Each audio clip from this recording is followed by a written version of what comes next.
then Ray McDonald, maybe Mr. McDonald, you'd like to come up and sit in the front so we can have you closer to the group. Good evening, everyone. Mark Scuderi, 717 Thomas Avenue. In regard to my public input for January 2008, many people told me I seemed to be out of character, and I was. And I was kind of hard on John, and I've since had an opportunity to speak with John personally, and I think he cares about our town. I think he's a good guy, and I'd just like to tell you that I'm hearing a lot of good things about you since then. Thank you. So I'm happy you're there. All right, but what was happening there is I was just completely frustrated with a lot of things that were going on in the town at that point. It just kind of came to a head in January. I was frustrated with the Kings Park lease.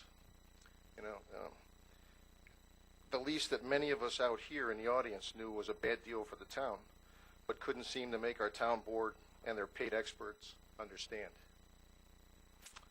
Fortunately, we've dodged a bullet since then. I just learned today that one of these experts, Tim Pooley,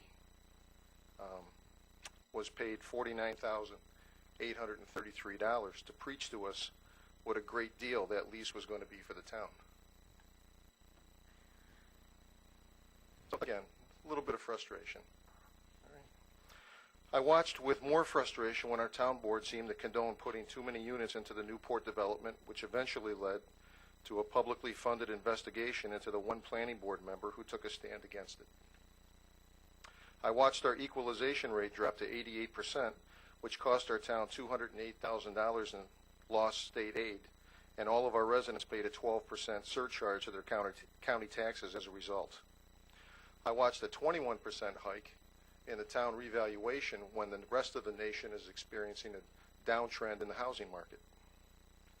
I watched as our town board tried to bond operational costs associated with the town-wide revaluation. Excuse me.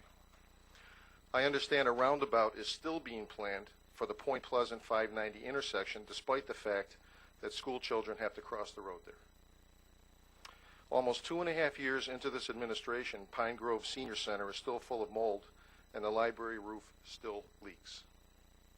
My frustration is that nothing is being accomplished in our town by this board, and almost everything that almost gets done is a mistake.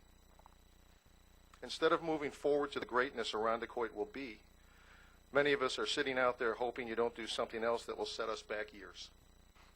Bottom line is that this board has lost credibility with every resident that can add and subtract.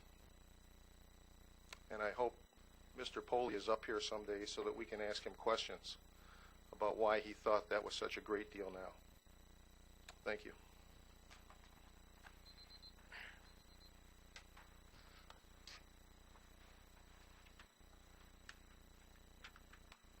The library roof does not leak. It was repaired. I will not continue to respond to this at this point, but I will at some point, only because I cannot believe that you come up here month after month to bash the town board when the town of Irondequoit overwhelmingly decided and gave a confident and well-deserved support to this board in November. So thank you for your comments. Mr. McDonald.